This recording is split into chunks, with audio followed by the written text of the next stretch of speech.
हमारे द्वारा आपके द्वारा बोले गए अक्षर, हमारे द्वारा आपके द्वारा बोले गए शब्द कभी समाप्त नहीं होते, वो घूम के हमारे पास आते हैं। आप किसी को बंद कमरे में एक ताला लगाओ, एक कमरा बंद करो, 2 कमरा बंद करो, 3 कमरा बंद करो, 4 कमरे बंद करके अकेले कमरे के अंदर आप किसी की निंदा कर कर देखो, जिसकी निंदा करिए उस तक वो बात पहुंच ही जाती है। अब लोग कहेंगे हमने तो अकेले में की थी, ये बात उसके तक पहुंच कैसे गई? क्योंकि हमारे शरीर की वाइब्रेशन, हमारे शरीर की तरंगे हमारी बात को ले जाकर वहां तक छोड़ देती है जिसके लिए हमने कहा है।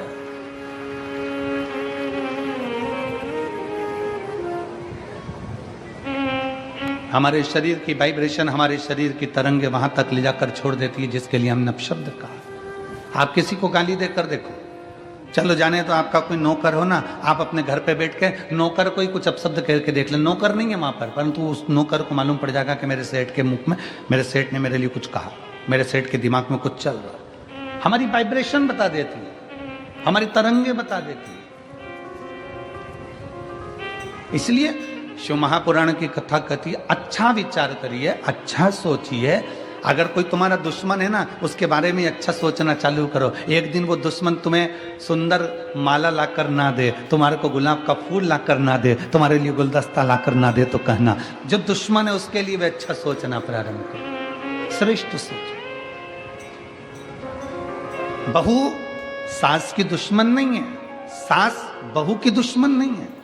अगर बहू की दुश्मन होती सास, तो अपनी रकम तुड़वाकर बहू को ना देती शादी के पहले, शादी के समय पर।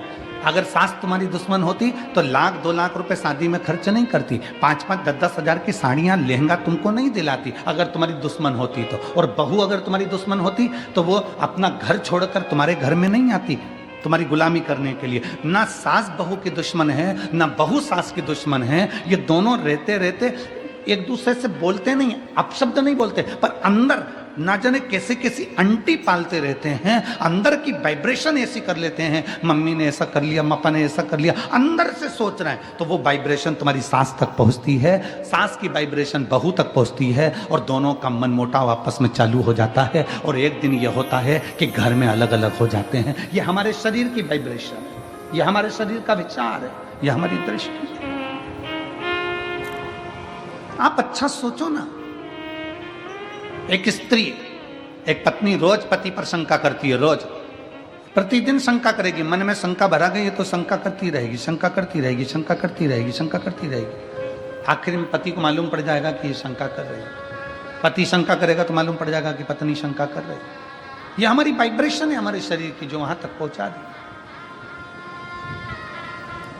ये हमारे शरीर की वाइब्रेशन है जो वहां तक पहुंच रही है। शिव पुराण कहती है, अच्छा सोचिए, जब हम भगवान का नाम जाप करते हैं तो वो मंत्र टूटता है जब आपस में टकरा कर। तो जितने शिव भक्त यहाँ बैठ कर कथा कर तत्व ग्रहण कर रहे हैं, लाखों शिव भक्त भगवान शंकर की कथा सुन रहे हैं। कोई टीवी के माध्यम से, कोई मोबाइल के माध्यम से कथा सुन रहा है, और जब वो भी मंत्र का जाप करता है तो उसकी वाइब्रेशन उस तक पहुंचती है और उन सब का कल्याण हो जाता है, जो चाहे टीवी पे सुने चाहे मोबाइल पर सुने। श्री शिवाय नमस्तु, श्री शिवाय नमस्तु, सब बोलिए, श्री शिवाय नमस्तु, श्री शिवाय नमस्तु, श्री शिवाय नमस्तु, श्री शिवाय नमस्तु। ये हमारे शरीर की तरंगे हमें वहां तक लेकर जा रही हैं। हमारे भीतर की तरंगे हमें वहां तक लेकर जा रही हैं।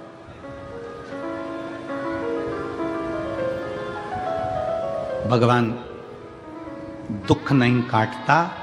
अगर दुख काटता मेरा भगवान तो दुख ही नहीं देता। भगवान दुख देता है तो भगवान का कार्य है कि वो उस दुख को सहन करने की शक्ति देता है। दुख कौन काटेगा?